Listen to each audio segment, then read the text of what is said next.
Great stuff. Thank you very much, Vicky. So, welcome everyone. My name is Anthony Eldridge-Rogers. There's been a little bit of something not quite right with the internet stable enough, and you can all hear me okay. And if you have a problem, just Vicky or whoever, just let me know if the signal degrades.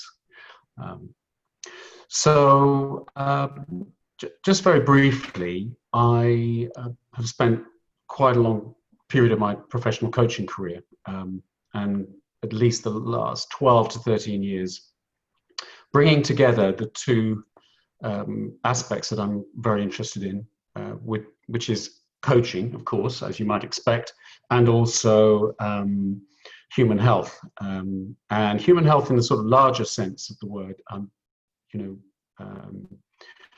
mental health, physical health, psychological health, spiritual health, and so on. So, and I got very interested in that because my background previous to that had been in a number of different things, but I spent most of my adult life working with people who had serious mental health and addiction and substance misuse challenges, and I had become very interested in how people optimize what we now call, particularly in the addiction field, recovery. But of course, recovery doesn't just refer to addiction recovery, but essentially this idea of how people transition from one way of living, one state of being into another. And what became apparent when I became involved in coaching was that coaching had an enormous amount to offer the way that we thought about how to bring about behavior change in people who were struggling with those kinds of difficulties. And that broadened out into understanding a simple principle, which we all know, which is that everything is joined up. Putting things in silos doesn't seem to work very well. And the way that we think about ourselves benefits from a joined up holistic approach. And what we're going to be talking about today is one piece of that mosaic, one piece of that puzzle.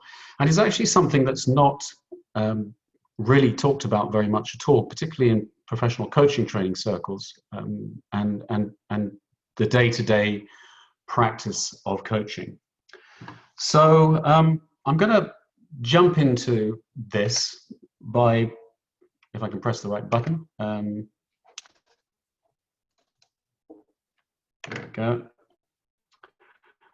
Asking you a question, really, to reflect on. You've come to this webinar and you're going to listen to me talking for the next 35 or 40 minutes. And you have no idea how you're going to respond, what you'll take away that's useful to you. And whilst I have my own perspective on this, I know for a fact that integrating this kind of thinking that I'm going to talk about and being interested in the topic, timing, will and can make a really big difference to how you operate and practice as a coach, and actually, most importantly, what kind of coaching outcomes you get with your clients.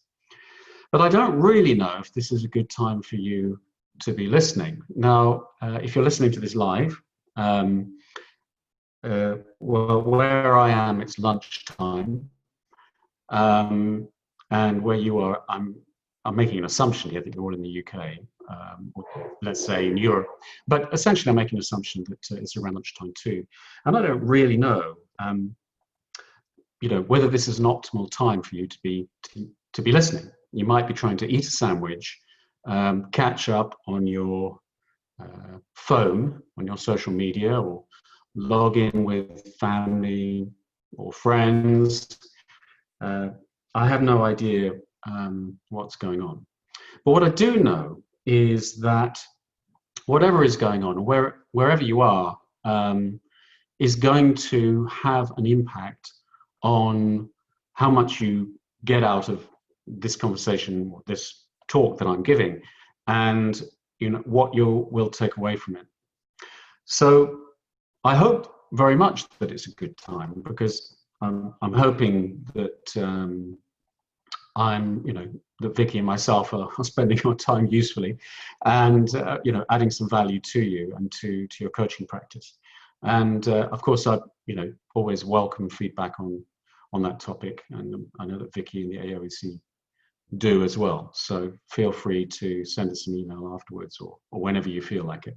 For those of you that are listening to this webinar on a recording, of course, you're in a different position, because you have chosen when you're going to listen to this webinar, and you've made that choice based on the circumstances of your life and the day on which you're listening to it. You might listen to it in chunks. So you might listen to 5 minutes and then stop, half an hour, get interrupted, whatever it is.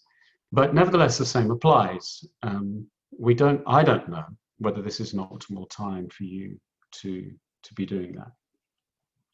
But we're going to find out, or you're going to find out, I hope, in the future. So I'm just going to put up a picture. If any of you have been on any of these other webinars, you will recognize this, or any of you that have been in some of the material in our program. But just as a quick orientation. So what the approach that I take is to make an assumption, or perhaps it's a belief. Everything that we're doing and everything that a person is experiencing in their life is influencing them in some way. And what it's influencing effectively is the state of the body, and that's the state of the body, both chemically, biologically, its systems, how it's working, how it's coping with stress, how it's receiving stress, and so on. And that, of course, is all affecting the brain. When we think about coaching, the assumption is that what we're doing is, when somebody comes along for coaching, there's an outcome that is desired, the objective of the coaching, and there is, of course, a correlating change in the brain that's required if the change is going to be successful. So you can see on this diagram here, we have some of the inputs on the right, which we've commonly referred to in this webinar series. So what you eat, relationships, your environment, those kinds of things. All of them have an influence on what you're doing. And if we go to the next slide, in this model, we can see that, a basic principle is that when a coach and a client come together, there's the ability to coach. So your actual skills, knowledge, and so on, your competence and experience. What your client brings in, apart from the details, if you like, of the circumstances of their life, the thing that they bring into the coaching relationship, which is crucial really for its success, is what I call the ability to change. So it's essentially, if you think about it, if somebody can't change, if they can't bring about a change in their behavior or in their brain, then coaching will not be successful.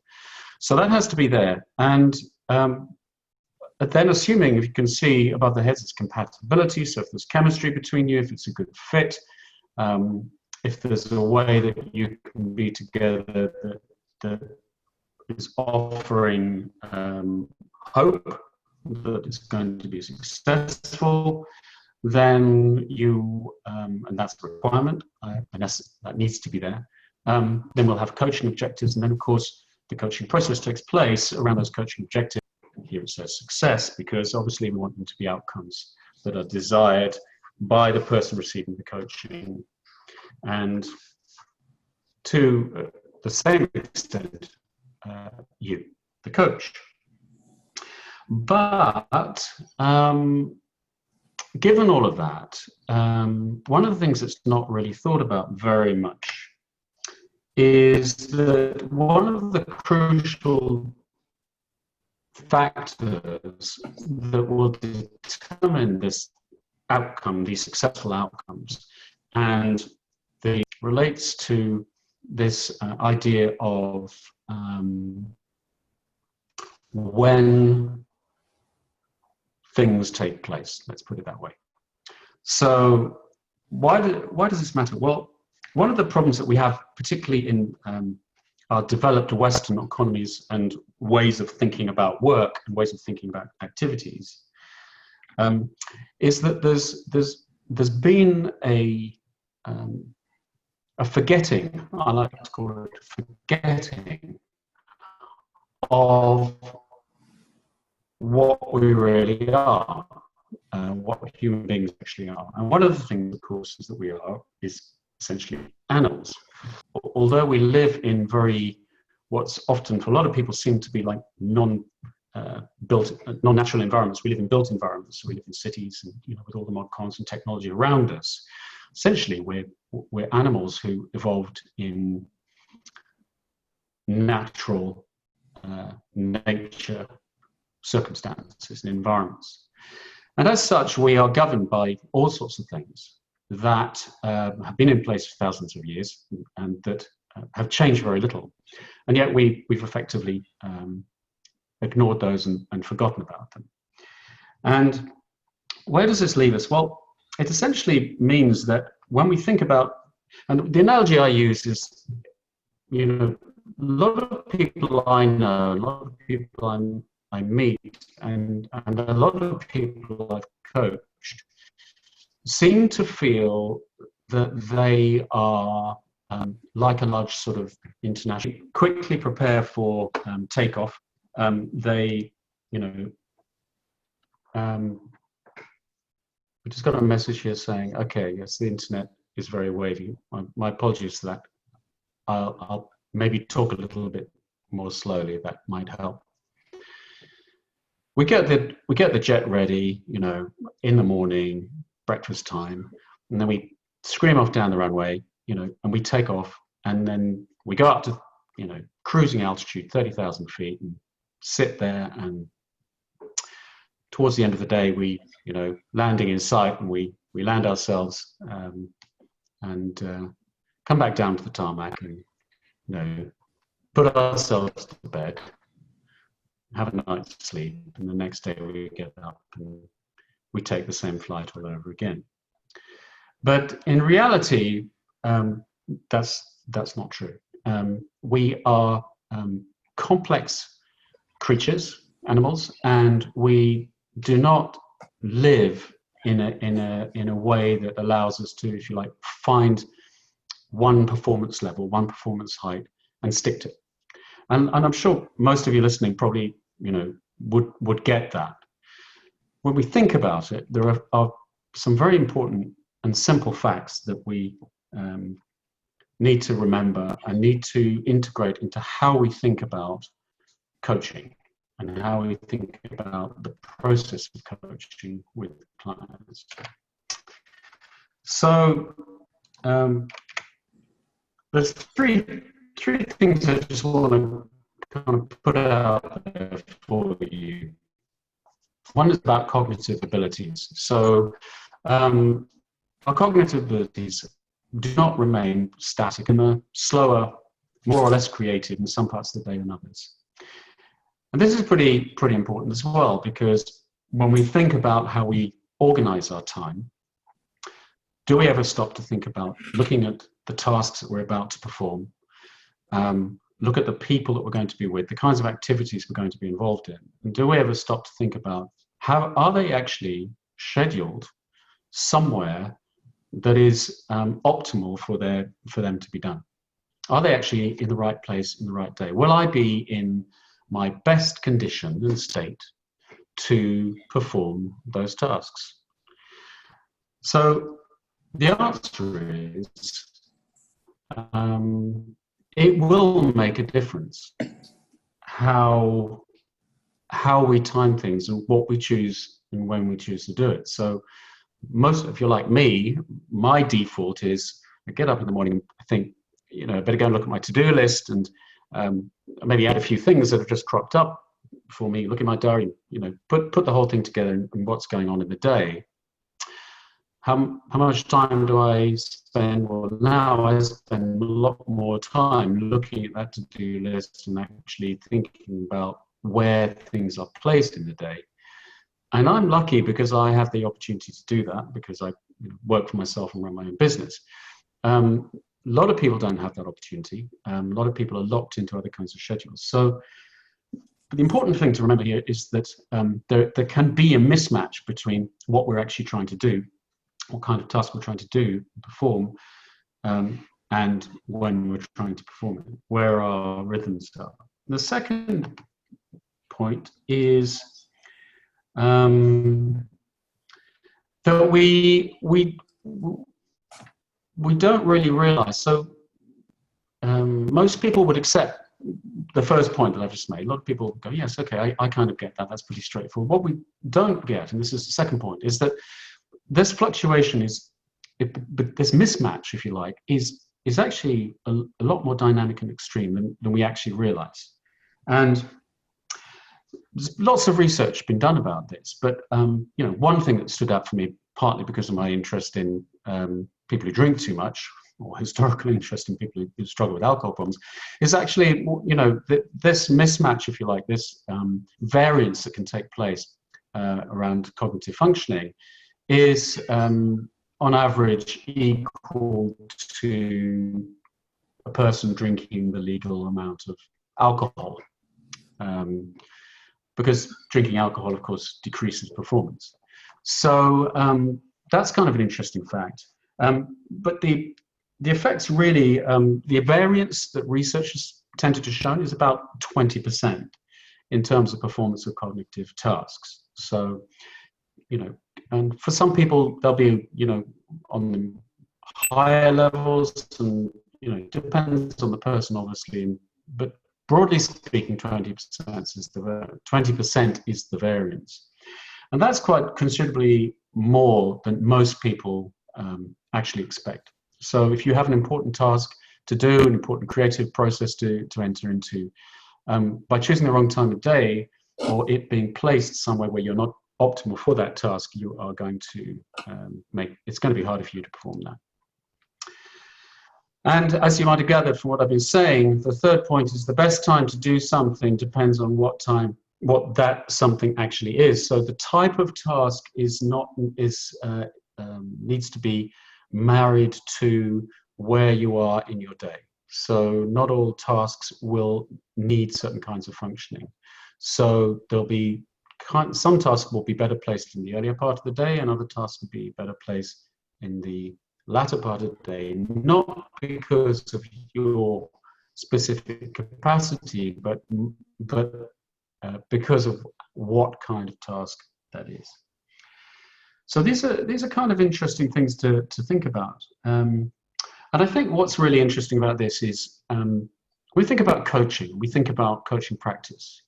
One of the things we know is that because coaching is a process which engages people in doing things, and the doing of those things are related to what we call homework assignments, let's call them that, or tasks and so on.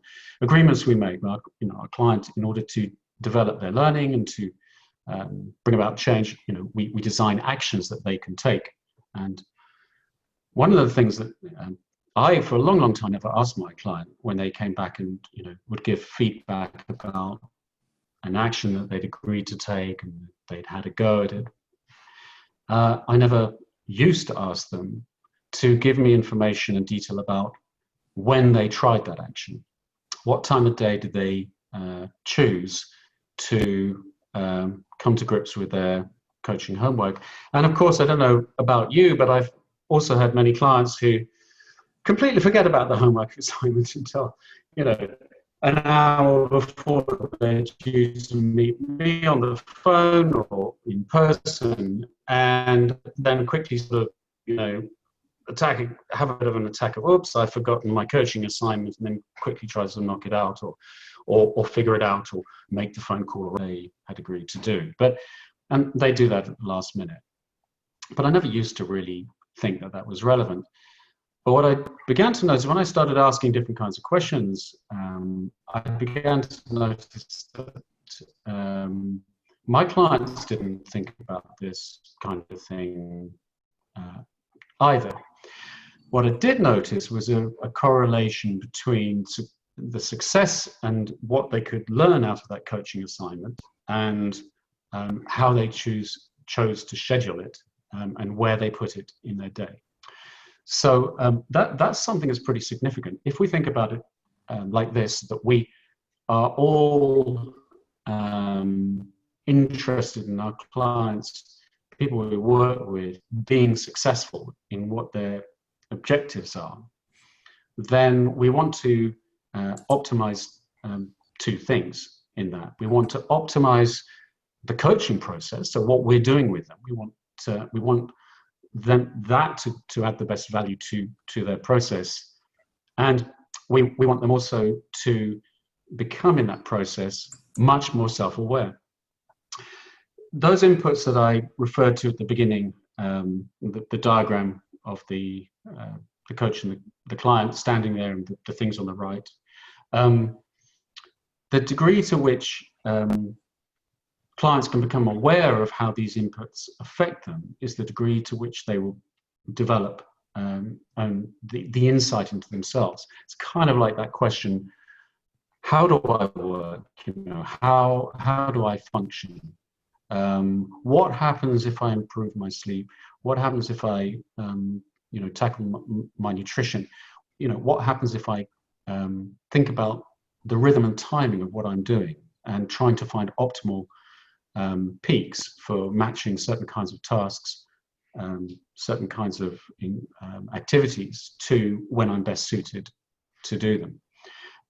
So all of the work that I do in this program and in coaching is really trying to constantly inspire people I'm working with to be really ultra curious about themselves across all these different aspects. So let's talk about emotional balance for a moment. So there's again a huge amount of research into all of this, and just going to touch here on some research that comes out of the day reconstruction method, which is a particular methodology of having individuals report their moods and emotions in specific periods of time on a after the event basis. So for instance, that would be something like, I would be asking you to from your memory walk me through your previous day and tell me how you felt in the morning, how you felt in the early part of the morning, up till sort of mid-morning, from mid-morning to lunch, and so on. Breaking it up into blocks and looking really to see what the patterns of mood are. Taking all of this research together, what has come out of it, broadly speaking, has been some signature pieces of information that seem to be consistent across the different ways that the research is configured, and so what that means across different emotions. And it produces a graph pretty much like this. And essentially this graph is saying that we are not, essentially pointing to the fact we're not in emotional balance consistently across a day, which I think is fairly obvious. Emotional balance, of course, is critical because we are, as human beings, we run our lives completely in relationship to our emotions. So how we are feeling, how we are experiencing emotion, is critical again to what can take place when we're performing tasks, or when we're in conversations with people, relating to people at work, relating to our family, and so on. And all of us, again, understand the relationship between, it's a bit of a struggle to, connect with certain kinds of activities or to do things and so on. So this whole timing idea and approach is also not just about, intellectual functioning, cognitive, analytical functioning. It's also related to emotional condition, where we are emotionally. So the research shows this clear pattern. And if you think about it, then we could start to say, well, what does it mean if we are sitting down to have a coaching conversation with somebody at different points on, this emotional balance curve? What does it actually mean? What might be the impact on coaching practice if we were to talk to our clients at different times of day, which always comes as a little bit of a surprise to a lot of coaches and other kinds of practitioners that I talk to about this. And I say, well, what's your typical pattern? I've got a good friend who's been a psychotherapist for 40 years, and his position is that he sees his clients get a regular slot, and this is very common. Those of you who've got therapeutic backgrounds and so on, his clients have a slot. So John comes at 9 o'clock on a Tuesday morning. From 9 till 10, that's John's slot. And, it has a rhythm to it and a consistency to it. The problem with it, and, the debate that I'm having with my psychotherapist friend is he only ever gets to see, John or, whoever the person is. And the question that arises in my mind is, what would be the impact of the work they're doing together if they were to meet at a different time of the day? So I'm pulling this through into coaching practice. So, same question. What if we stopped meeting our clients at a regular time of day on a regular day, and actually moved? You're working with a client and you say, I wonder what it's like working with this client, at 3 o'clock on a Thursday afternoon versus 7 a.m. on a Tuesday morning. What is that like? And for sure, it's going to be different.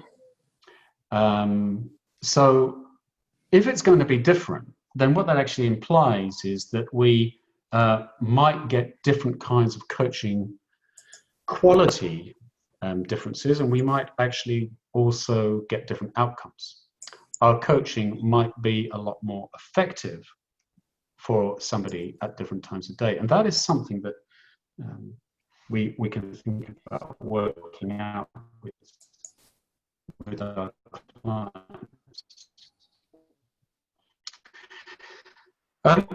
Very quickly, I just want to go on to the relationship between, so there's just a few diagrams here. What I mentioned before at the beginning, that diagram about the coach, everybody has the same ability to change in practice. So just so that I can avoid being accused of making everybody different, I actually believe that potentially everybody has the ability to change. The problem is that the ability to change is not related in this context to their potential for change. It's the fact of how well equipped they are to change affects their ability. So you want to climb, analogy could be you want to climb a mountain, you need climbing equipment, which you need to know how to use. In theory, you can climb the mountain, but if you don't learn how to use the equipment in a certain kind of way, you're going to struggle to get up it. And so the ability to change is really how well equipped are people. And how well equipped they are refers also to, again, what I spoke about before, which is how, what kind of condition their body and mind is in to take the task. If you, I don't know if any of you have been bungee jumping or anything like that, but if you had to choose what time of day to go for your first ever bungee jump off a very tall bridge, what would you say, what might you think is the best time of day? Would you get up incredibly early, go out there, jump off at dawn, or would you want to spend the day preparing, and it would be, something you do in the evening? When would you want to do that? And again, just mandating to people that they all do things at the same time doesn't necessarily mean that it's optimal for everybody. So this ability to change is related to the possibility of reaching coaching objectives, and the ability to change is being influenced by timing. So how much influence timing will have on people's capacity to change is up to really how well equipped they are and how much impact timing is having upon them. And that's something you'd be working out in the coaching conversation. In this graph here, you can just see this again is going to be related to coaching difficulty. Some coaching objectives are easier to get to than others, i.e. more people will be able to get to certain coaching objectives than others, because they'll demand, they're less rigorous and demand less ability. The example here is improving time management. So that's not a very tricky thing necessarily. More people would be able to pull that off with a good coach, and they wouldn't need a huge amount of tools to do it. But improving leadership skills is a wider set of challenges and presents some deeper challenges for taxing on the person in coaching.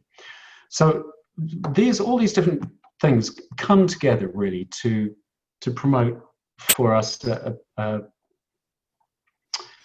an environment in which we are constantly, if you like, tinkering around and experimenting with how do we optimize what we're doing with our clients. So what makes it hard? Why is it that being very aware of and responsive to timing is really a tricky proposition? And when we think about it as well, when you think about it, not everyone's time is obviously going to be compatible. So that means if you work in collaborative teams of any kind, then you can see straight away that, let's say if you're working in a team of 6 people, the compatibility of optimal timing would be really relevant really to how that team performed. And we would really want to know, I certainly would as a team leader, would really want to know, is this hindering us or is this helping us? And if I was coaching a team like that, one of the things I would be doing with them is really digging into this whole timing issue, who they are, how they function, what are their optimal times of day for different kinds of tasks, that kind of thing. When meetings are being called, when meetings happen for teams is another really important question. And there's some fascinating research on when board meetings should be held by large corporations. Some board meetings have been shown that outcomes from company strategy is affected by what time of day they hold their board meetings, which is another whole topic altogether, but very, very important. But the thing is that when we think about it, there's a lot to take on board, and what makes it hard, of course, is that essentially our world is set up as a set of pre-organized frameworks, preset frameworks with preset demands in them. So, and that covers, all sorts of things. I've got here family, employer, transport. Employee, if you have a job, you go to work, they require you to be there at a certain day. A lot of the meeting times are set for you. You don't have a choice. They may not be optimal. Tasks come along across your desk, which, if they're urgent and required to be done now, it's not really going to be possible to say, well, this isn't a good time for me to do that task if the time frames are really short. There's lots of factors at play, but these frameworks and demands are placed upon us. So it's quite difficult for us to find the room inside them to optimize them. With family, of course, I mean, and a really good and interesting area about this timing issue as well is here. Educational systems and schools, a lot of research going on there about performance of children. Well, and just one thing that always stood out to me is that you may be a grade A student doing really well in your class, but if your exam that you're expected to do well in is scheduled at the wrong time of day for you, your ability to perform in that exam will drop. And a lot of research has shown that kids that everyone expected to do well don't perform as well in certain kinds of tests because of when those tests are scheduled, i.e. timing. And as you know, if you're a family, if you have kids and you've had to get up at 6 o'clock in the morning and sort them out and usher them off to school and all that kind of thing, you'll know that you're locked into a system that really isn't one that you can change. Teenagers, lovely piece of research. Now we have schools which start at 10 o'clock in the morning for teenagers. Why? Well, because timing is critical for young adults, and teenagers are just not optimized to perform at 7, 8 o'clock in the morning. They just aren't.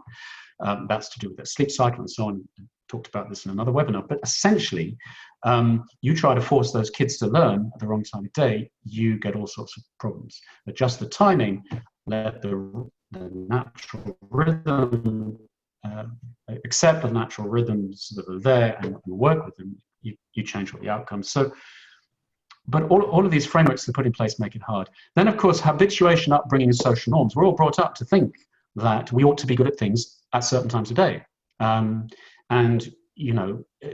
we often aren't, and we often are unable to perform optimally when we're asked to, simply because it's just not within our capacity, our brain's not up to speed, our body's not up to speed, what makes us physiologically and chemically isn't optimized, and so on. And the problem is that that's not not acceptable really context within how we think about social norms and certainly how we're brought up, particularly in educational systems. And the other thing that I think makes it hard is that we have a need for structure and certainty, which means that part of us, past most people, sort of wants to know when things are happening, wants to be guided by a structure that's set for them or partially set, by them, and that takes them through the day. And it's quite hard really to for some people to really embrace this idea that they could actually enter into a process of thinking about the rhythms and timing in themselves, and getting more control over it. So some people equate it with a loss of structure and anxiety about outcomes. Some people would rather have consistently lower outcomes that they can predict as opposed to better outcomes that they couldn't necessarily predict always. So that's another important factor. So what can we do about all of this? Very quickly, from a practical level, what I was propose is that we establish timing as a relevant factor in performance. So this is put it into the context of your coaching practice as you would anything else. So when we make coaching contracts and agreements, and certainly when I talk to my clients, I talk about this from the first moment we're in conversation together. So this is how, particularly if I'm talking about how I work and the approach, because what I'm really interested in doing is inspiring them to start thinking about it for themselves. Well, because let's face it, we're having a conversation about how to either solve a problem for them or to optimize them. You know, particularly if they're in leadership or senior management, how can I optimize that? How can I be a good, effective manager without myself, nurture my team, all that kind of thing? Well, timing will really, really help you understand how to do that. And then your coaching assignments will fit in there. And you know what you'll be doing is including timing awareness into the coaching agreements. So, and you'll be integrating that into your assignments as a matter of course. So what you want to do when you start working with someone, or even if you're working with someone already, is ask them to talk about their awareness of timing and cover what to it. You want to gather information. I mean, you know, any of you listened to my stuff before, I'm huge on data in the sense that, you know, that big question, who am I, how do I work, what makes me tick? Well, you've got to look around you. You've got to get information. What makes me tick? Well, you know, I don't know, so I better find out. So many people are just on autopilot around this. They just aren't, you know, looking in the places where they can really find big difference. So ask your clients to make assignments, you know, track tasks against time of day, that kind of thing, and have them, you know, really bring that back to the coaching conversation, and you know, really take a good look at it and see what comes up and what they start to notice. What you'll start noticing, of course, is cause and effect and patterns. When you notice those patterns, then you are beginning to be able to understand how you can make choices around those patterns.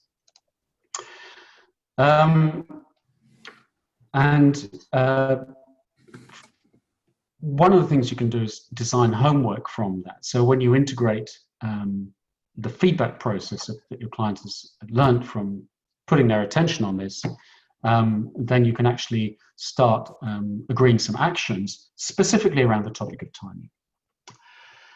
Okay, so where are we? Yes. So,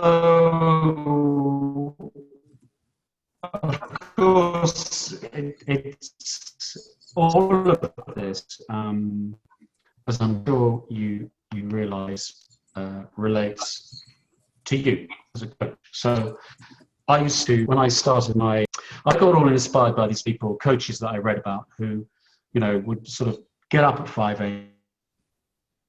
and hit their first client at 6 o'clock, and they, you know, would coach all these high-powered clients by, you know, 10 o'clock in the morning.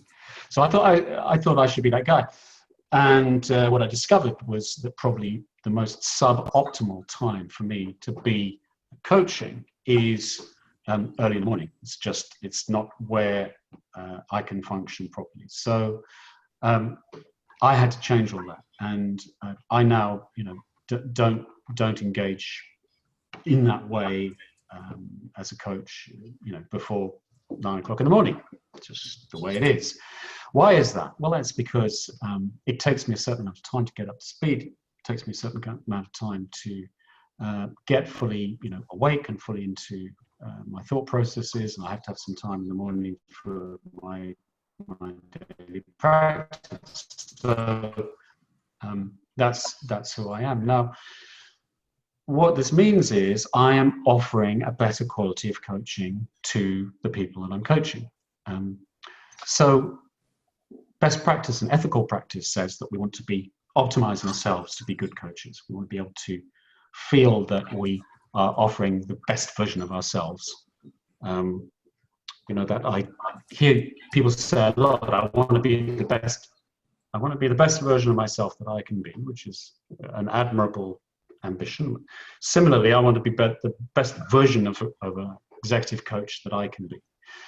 To do that, I've got to understand myself. I've got to understand where am I and how do I get to be in my optimal place, and then offer that to my clients. So to do that, you know, I've got to really start thinking about my own timing. I've got to think about all these other factors. So on this slide on the left, you'll see the sleep environment, the food, all that. And so all of these things. And I then have to, if you like, bring that in together and try to overlay it with clients in a way that I'm both optimizing my best coaching self in one way, and on the other hand, we're hopefully going to find their best optimized version of themselves for being in a coaching conversation. So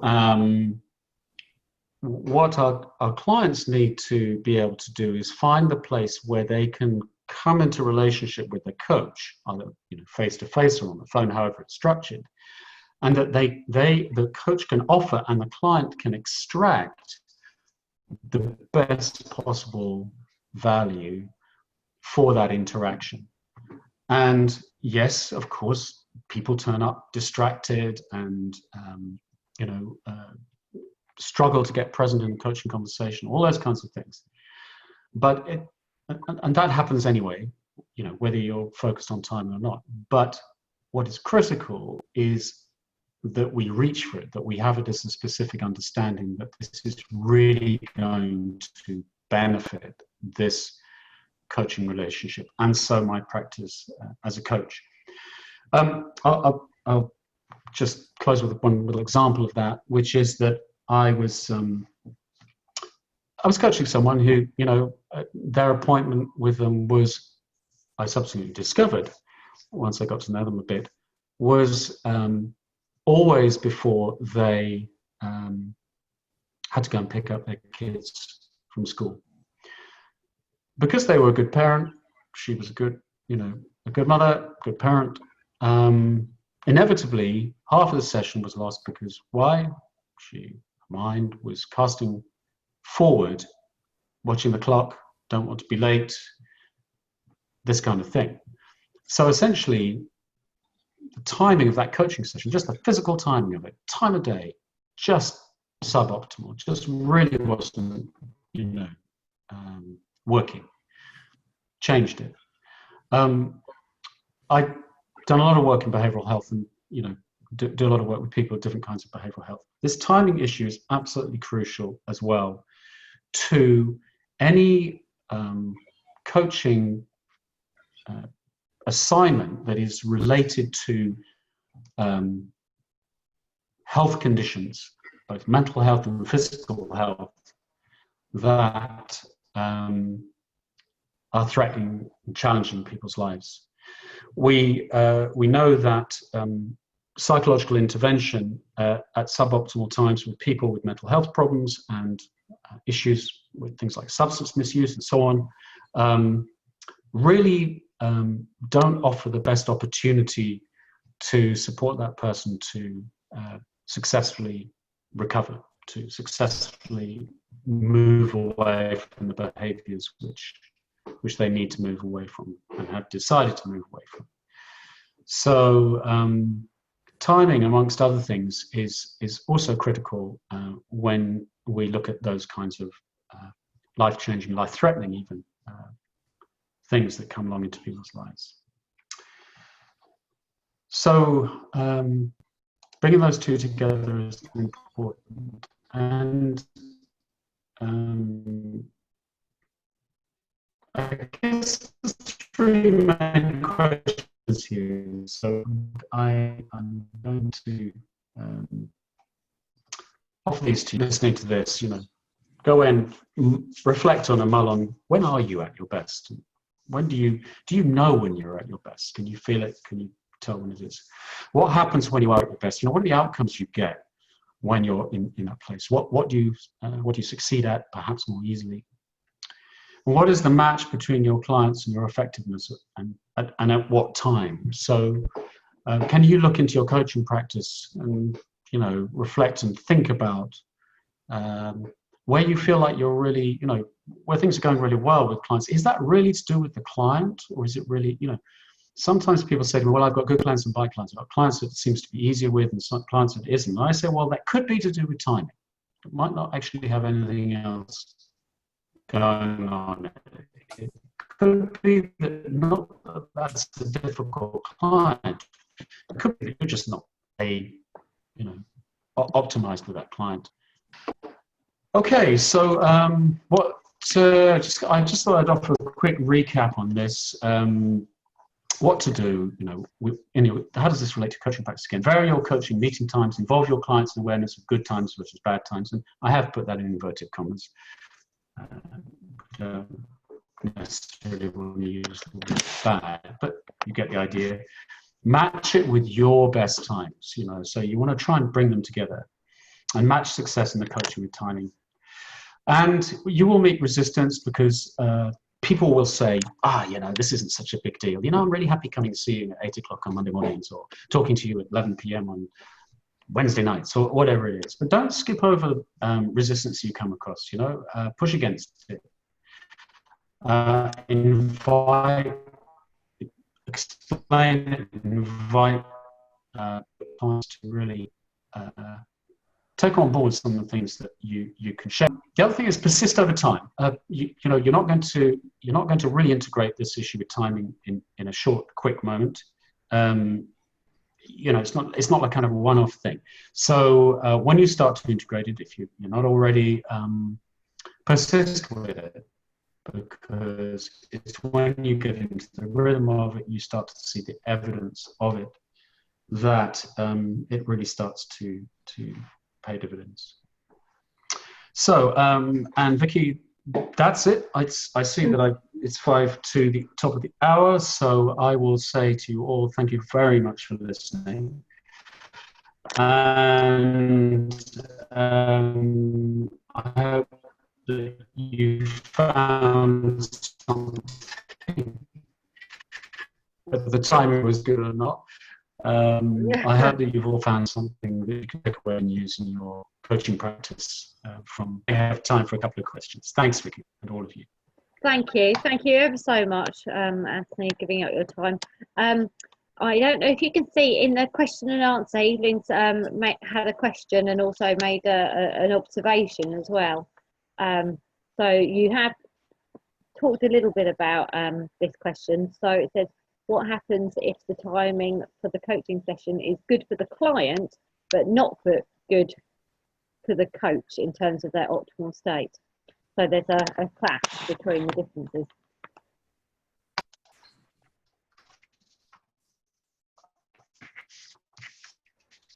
Yeah.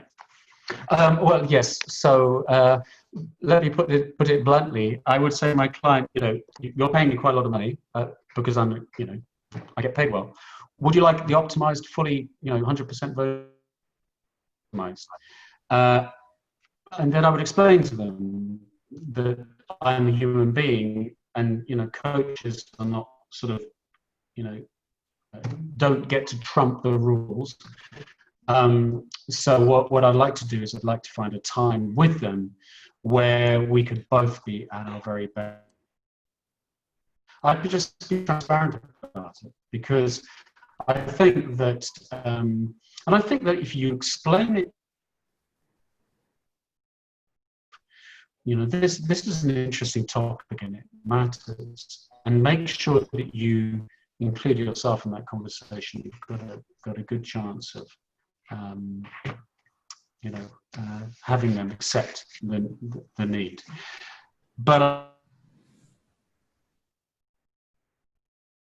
people typically expect. But let me just share a little bit of research. I mean, some of you might know this. There's this piece of saying is, never, if you need an elective, or if you need a piece of surgery, an operation in a hospital, never accept an afternoon appointment. Why is that? Well, all the research shows that by the time the afternoon comes around, the chance of it going wrong, it not being performed properly, etc., shoot up in the afternoon.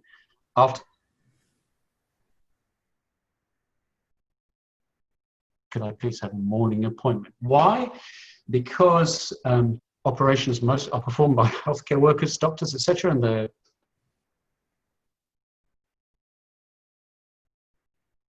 a day. It's a hard thing for people to take on board, but we wouldn't think twice really about allowing that to influence our thinking about an operation. I wouldn't, certainly. I certainly wouldn't if my... Any more questions? There was an observation as well. You can state, I have also been researching how you can change your emotional state and focus to the optimal state when you need it. Mindfulness really helps her. So.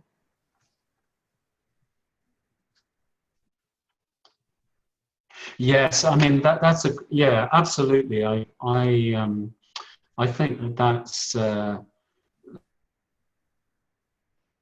of course, you know, a lot of the research into meditation practice has shown that the same principles around timing apply to the efficacy of meditation. So there's been a lot of discussion really in a lot of the forums and places that, you know, I watch about moving away from the standardization of meditation. You know, and you always sort of get these, you know, you get the person who says, no, meditation to be optimal must happen between, you know, just get up in the morning, you must do it. There's really no evidence.